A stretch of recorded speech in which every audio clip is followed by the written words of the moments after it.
PTI के intra party इंतखाबात कहाँ हुए, होटल में या क्रिकेट ग्राउंड में? तहरीक इंसाफ को बल्ले का निशान वापस दिए जाने के खिलाफ इलेक्शन कमीशन की अपील पर समाअत में चीफ जस्टिस का सवाल। तहरीक इंसाफ के वकील ने जवाब दिया कि इलेक्शन पेशावर के गांव गानू गढ़ी में हुए। जस्टिस मुसर्रत हिलाली ने पूछा, उस छोटे से गांव में इंट्रा पार्टी इंतखाबात क्यों किए? चीफ जस्टिस ने कहा कि कोई नोटिफिकेशन है या किस जगह इंट्रा पार्टी इलेक्शन हुए, वर्कर्स को बताया गया या नहीं? सवाल तो उठेगा, मेंबरान को कैसे पता चला कि कहां जाकर वोट डालना है? उस पर तहरीक इंसाफ के नियाजुल्लाह नियाजी ने कहा कि वोटिंग हुई थी, वीडियोस चलाकर देख लें। चीफ जस्टिस ने नियाजुल्लाह नियाजी को टोक दिया, रिमार्क्स दिए कि आप आज वकील नहीं फरीक हैं, आपको कोई तमीज़ है कि सीनियर वकला की मौजूदगी में इजाज़त लेकर बात करते हैं? आपकी पार्टी के वकील मौजूद हैं, आप बैठ जाएं। दौरान समाअत इलेक्शन कमीशन के वकील ने बताया कि तहरीक इंसाफ को इलेक्शन करवाने के लिए साल का वक्त दिया। चीफ जस्टिस ने कहा कि इलेक्शन कमीशन बहुत सखी था, जब इस पार्टी की हुकूमत थी इलेक्शन कराने के लिए 2 साल दिए। वकील बोले, नहीं, उस वक्त भी इलेक्शन कमीशन ने पीटीआई को नोटिस किया था।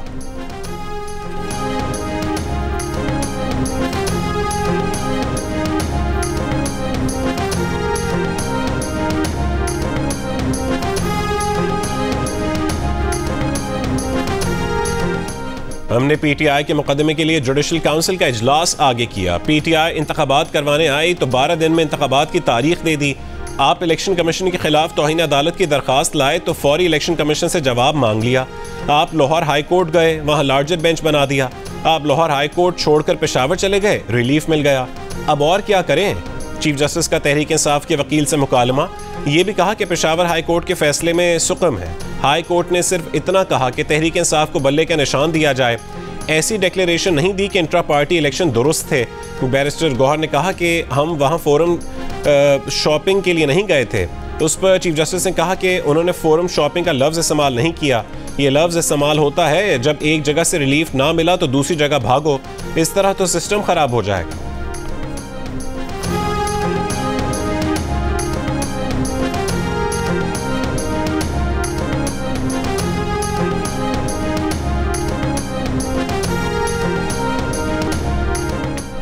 क्या सिर्फ इस बुनियाद पर तहरीक इंसाफ की पार्टी इलेक्शन कलदम करार दे दें कि अकबर एस बाबर को इलेक्शन लड़ने का मौका नहीं मिला? चीफ जस्टिस के रिमार्क्स। कहा कि पीटीआई किसी को जबरदस्ती तो इलेक्शन नहीं लड़वा सकती। तहरीक इंसाफ को बल्ले का निशान वापस मिलने के खिलाफ इलेक्शन कमीशन की अपील पर समाअत में कहा कि अकबर एस बाबर इतने अरसे से पीटीआई को तंग क्यों कर रहे हैं? चीफ जस्टिस ने कहा कि एक चुपता हुआ सवाल पूछना चाहते हैं, अकबर एस बाबर खुद पीटीआई के खिलाफ खड़े हैं या उनके पीछे कोई खड़ा है? दौरान समाअत चीफ जस्टिस ने ये रिमार्क्स भी दिए कि इंट्रा पार्टी इंतखाबात इलेक्शन कमीशन के मेंबरान को चैलेंज करने चाहिए थे, इलेक्शन कमीशन को नहीं। तहरीक इंसाफ को इलेक्शन में बल्ले का निशान मिलेगा या नहीं, हतमी फैसला जुमे को भी ना हो सका। सुप्रीम कोर्ट में समाअत हफ्ते को भी होगी। आज समाअत के इख्तिताम पर चीफ जस्टिस ने कहा कि हमारा वीकेंड बर्बाद करने का शुक्रिया।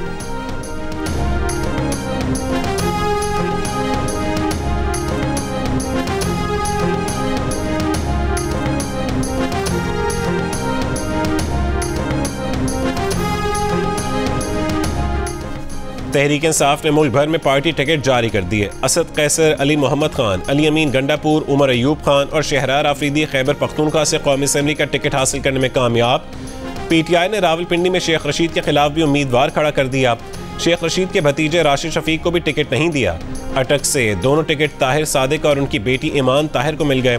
चकवाल से कॉलम निगार अयाज अमीर पीटीआई के उम्मीदवार। लाहौर में हमजा शहबाज के मुकाबले में आलिया हमजा सामने आ गईं। ख्वाजा साद रफीक का मुकाबला पीटीआई की तरफ से लतीफ़ खोसा करेंगे। हम्माद अजहर के वालिद मियां अजहर को भी टिकट मिल गया। जमशेद दस्ती को भी टिकट दे दिया गया। भावलपुर से कमल शोज़ेब और डेरा गाजी खान से जरताज गुल उम्मीदवार होंगी। कराची में फिरदौस शमीम नकवी को टिकट देने से इनकार। कराची से हलीम आदिल शेख ने एक टिकट खुद लिया, 2 टिकट भाइयों को दिलवा दिए। गुजरावाला की 5 में से 4 नशस्तों पर टिकटों का अभी फैसला ना हो सका।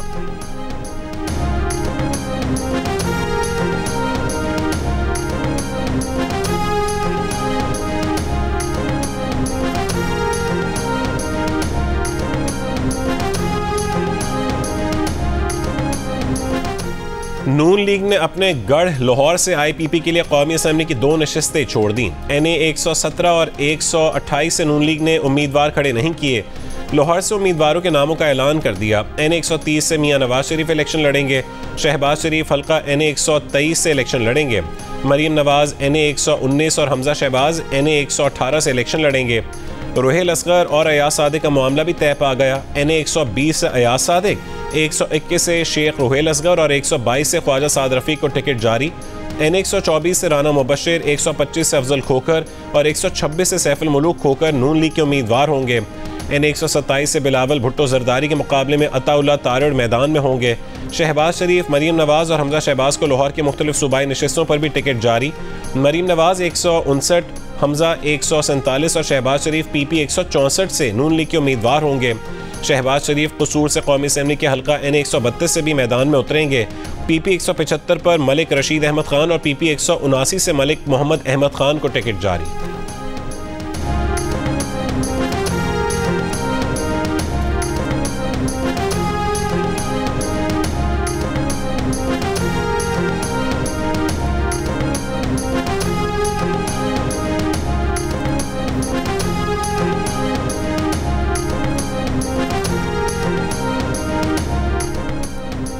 नून लीग से इस्तेकाम पाकिस्तान पार्टी राजी हुई तो काफ लीग नाराज हो गई। काफ लीग ने मुस्लिम लीग नून से सीट एडजस्टमेंट ना करने का ऐलान कर दिया।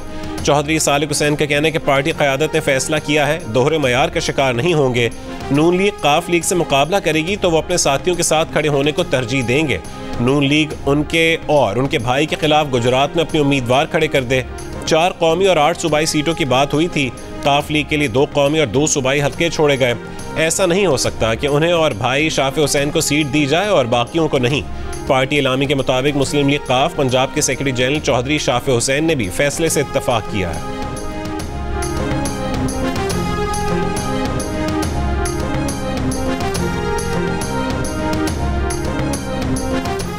मुस्लिम लीग नून पंजाब के सदर राना सनाउल्लाह ने कहा है कि हम हर हाल में काफ लीग के साथ ताउन करना चाहते हैं। तारिक बशीर चीमा की ख्वाहिश है कि भावलपुर में दोनों सूबाई हल्के भी उनके लिए खाली छोड़े जाएं। हम चाहते हैं कि उन हल्कों में भी सीट एडजस्टमेंट हो जाए। 16 महीने में सबसे बेहतर ताउन चौधरी शुजात और चौधरी सालिक ने किया।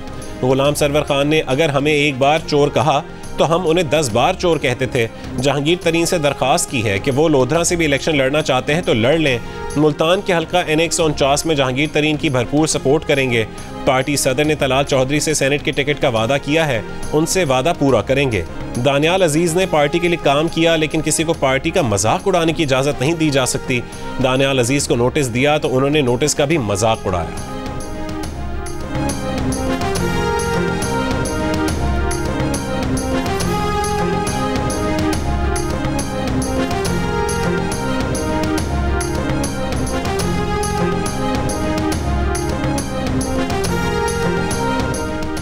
चेयरमैन पाकिस्तान पीपल्स पार्टी बिलावल भुट्टो जरदारी का सानेहा मॉडल टाउन हमले की तहकीकात का मुतालबा। अवामी तहरीक के दफ्तर में गुफ्तगू करते हुए कहा है कि नवाज शरीफ वज़ीर आज़म बने तो उनका एजेंडा होगा कि सियासी मुखालफीन को बंद कर दें, इंतकामी सियासत करें, सबसे हिसाब लें।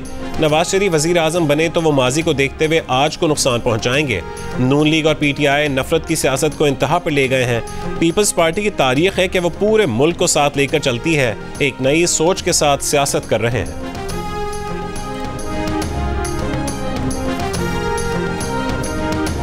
MQM पाकिस्तान ने कराची से अपने उम्मीदवारों को टिकट जारी कर दिए। साबिक सूबाई वजीर मोहम्मद हुसैन टिकट से महरूम। ख्वाजा इजहारुल हसन पहले नाराज हुए, फिर उन्हें NA-247 से कौमी असम्बली का टिकट देकर मनाया गया। इस नशिस्त से पहले मुस्तफ़ा कमाल MQM के उम्मीदवार थे। अब मुस्तफ़ा कमाल सिर्फ एक नशिस्त NA-242 से इलेक्शन लड़ेंगे। डॉक्टर खालिद मकबूल सिद्दीकी NA-248 से किस्मत आजमाएंगे। फारूक सत्तार 2 हल्कों से इलेक्शन लड़ेंगे। MQM ने 2 खवातीन को भी जनरल नशिस्तों से कौमी असम्बली का टिकट दे दिया। डॉक्टर फौजिया हमीद NA-229 और आसिया इसहाक NA-232 कुरंगी पर उम्मीदवार होंगी। लांडी से साबिक रुकन कौमी असम्बली मोहम्मद अबू बकर अब सूबाई असम्बली की नशिस्त से इलेक्शन लड़ेंगे। PS96 से शब्बीर कायम खानी को टिकट मिल गया।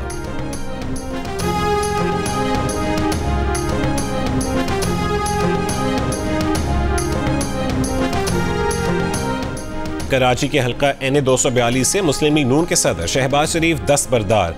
MQM पाकिस्तान के मुस्तफ़ा कमाल के खिलाफ इलेक्शन नहीं लड़ेंगे। शहबाज शरीफ ने कागजात नामजदगी वापस ले लिए। मुस्लिम लीग नून के रहनुमा राना मशहूद का कहना है कि NA-242 से अब ख्वाजा शुएब नून लीग के उम्मीदवार होंगे। इसी हल्के से MQM पाकिस्तान के मुस्तफ़ा कमाल और पीपल्स पार्टी के अब्दुल कादिर मंदोखेल ने रिटर्निंग अफसर के पास पार्टी टिकट जमा करवा दिए। इससे कबल यह खबर सामने आई थी कि MQM पाकिस्तान ने NA-242 की नशिस्त से दस्तबरदार होने के लिए 2 सूबाई नशिस्तों पर अपने उम्मीदवार लाने की शर्त रखी है।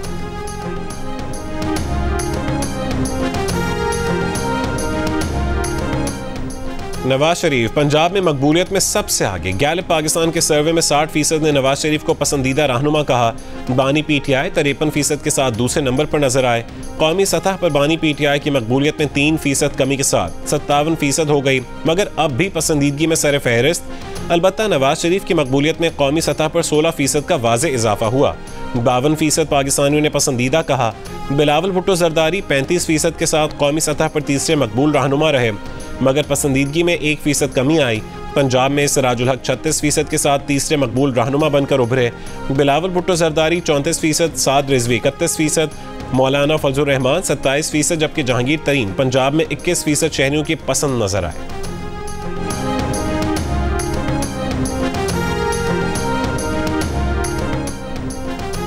इस्तेहकाम पाकिस्तान पार्टी ने अपने उम्मीदवारों की फहरिस्त जारी कर दी। कौमी और पंजाब असेंबली से 51 टिकट जारी कर दिए।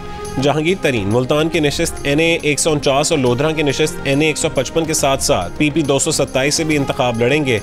अब्दुल अलीम खान लाहौर के हल्का NA-117 और सूबाई हल्का PP 149 से इलेक्शन लड़ेंगे। टेक्सिला में NA-54 पर गुलाम सरवर खान, जबकि सियालकोट में फिरदौस आशिक आवान NA-70 से IPP के उम्मीदवार। गुजरांवाला के हल्का NA-79 से राना नज़ीर अहमद खान और फैसलाबाद के हल्का NA-97 से हमायूं अख्तर खान उम्मीदवार होंगे। मोहम्मद हाशिम डोगर NA-133 कसूर से, नुमान लंगड़ियाल NA-143 साहिवाल से और फयाजुल हसन चौहान रावलपिंडी के हल्का PP 17 से इस्तेहकाम पाकिस्तान पार्टी के उम्मीदवार होंगे। सोमियानी में अलबेजा 3 2024 मश्क। ISPR के मुताबिक आर्मी चीफ ने आर्मी एयर डिफेंस सिस्टम के मरबूत फायर और जंगी मशकों का मुशाहिदा किया, जिसमें high to medium air defence weapon system और कम से दरमियाने दर्जे के फ़ज़ाई दिफाई निज़ाम का मुशाहिदा था। आर्मी चीफ ने कहा कि मुसल्लह अफ़वाज पाकिस्तान के खिलाफ उभरते ख़तरे से निमटने के लिए अपने सिस्टम्स को जदीद बना रही है। आर्मी चीफ ने अहदाफ के हुसूल में core of army air defence की ऑपरेशनल तैयारी को सराहा। अफसरान और फौजी जवानों के साथ बातचीत की। न्यूजीलैंड ने सीरीज के पहले T20 में पाकिस्तान को 46 रन से हरा दिया। कीवी टीम ने 8 विकेट पर 226 रन बनाए। अब्बास आफरीदी ने डेब्यू पर 3 विकेटें हासिल की। ग्रीन शर्ट्स बड़े हदफ का ताक़ुब करने में नाकाम, 180 रन बनाकर आउट हो गई। बाबर आजम 57 और साइम अयूब 8 गेंदों पर 27 रन बनाकर रन आउट हो गए। न्यूजीलैंड ने 5 मैचेस की सीरीज में 1-0 की बरतरी हासिल कर ली। Army chief general Asim Munir ने कराची में national aerospace science and technology park का इफ्तिताह कर दिया। आर्मी चीफ ने टेक्नोलॉजी पार्क को कौमी और स्ट्रेटेजिक अहमियत का मंसूबा करार दिया। कहा कि इस मंसूबे से मुल्क के लिए कई फ़ायदे हासिल होंगे। मंसूबे से तकनीकी तरक्की को फ़रोग मिलेगा। मंसूबा नौजवानों और आइंदा नस्लों के लिए बतौर प्लेटफॉर्म खुद इन्हिसारी को फ़रोग देगा। इस मौके पर air chief marshal Zaheer Ahmed Babar Sidhu ने कहा कि एरोस्पेस, साइबर और IT से मुतालिक बेहतरीन मंसूबा है। आर्मी चीफ ने कोर हेडक्वार्टर्स कराची का भी दौरा किया। कोर कमांडर कराची ने आर्मी चीफ को ऑपरेशनल तैयारियों और तरबियती उमूर से मुतालिक आगाह किया। कोर कमांडर कराची ने जनरल आसिम मुनीर को शोहदा के खानदानों की फलाह बहबूद के लिए इक़दामात के बारे में भी ब्रीफ किया। पेशावर से मुबैना खुदकुश हमलावर और उसका साथी गिरफ्तार। CTD हुक्काम का खुदकुश जैकेट भी बरामद करने का दावा। SSP ऑपरेशंस का कहना है कि गिरफ्तार दहशतगर्द मौलाना फजलुर रहमान और एमल वली पर खुदकुश हमले की मनसूबाबंदी में मुलव्विस थे। अमेरिका और बरतानिया इसराइल के मफादात के लिए हूसियों के खिलाफ जंग में कूद पड़े। यमन पर फजा और समंदर से हमले, लड़ाका तैयारों, बहरी जहाज और आप-2 से दारुल हुकूमत सना, हुदैदा और दीगर शहरों पर बमबारी। अमरीकी वज़ीर दिफा का कहना है कि हमलों में बहरीन, ऑस्ट्रेलिया, कनाडा और नीदरलैंड्स की मदद हासिल है। हूसियों ने खित्ते के ममालिक को हमलों के लिए फ़ज़ाई हुदूद के इस्तेमाल की इजाज़त देने से खबरदार कर दिया। सऊदी अरब का हमलों पर गहरी तशवीश का इजहार। रूस ने हमले UN चार्टर की खिलाफ वर्जी करार देकर सलामती काउंसिल का हंगामी इजलास बुलाने की दरख्वास्त कर दी।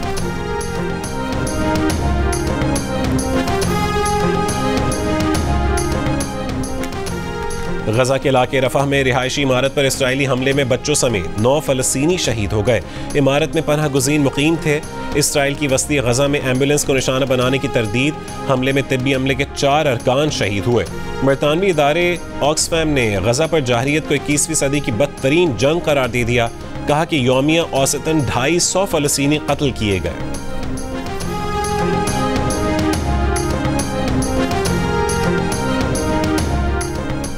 आलमी अदालत इंसाफ में इसराइल के खिलाफ फ़लस्तीनियों की नस्ल कुशी के मुकदमे के दूसरे दिन भी समाअत। अपने दिफा में इसराइल के दलाइल। गजा में फ़लस्तीनियों की हलाकतों का जिम्मेदार हमास को करार दे दिया। कहा कि इसराइल ने अपना हक़ दिफा इस्तेमाल किया।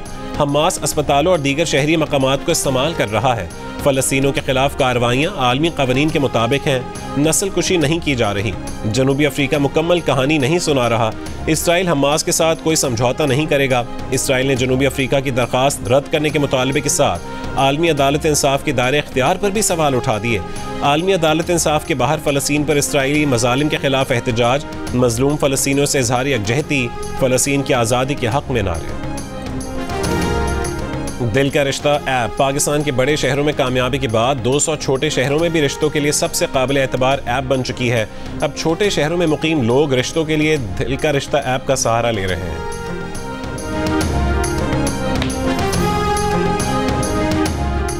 और कराची में फिल्म फेस्टिवल के पहले रोज सर्कस, कार्डियक अरेस्ट और बरज़ख समेत 9 शॉर्ट फिल्मों की स्क्रीनिंग हुई। नौजवान फनकारों ने अपने तजर्बात शेयर किए और फिल्म फेस्टिवल को ताज़ा हवा का झोंका करार दिया। 3 रोज़ा फिल्मी मेले में 18 शॉर्ट फिल्म्स की स्क्रीनिंग्स होगी। फिल्म इंडस्ट्री की नामवर शख्सियात बेहतरीन फिल्मों का इंतखाब करेंगी।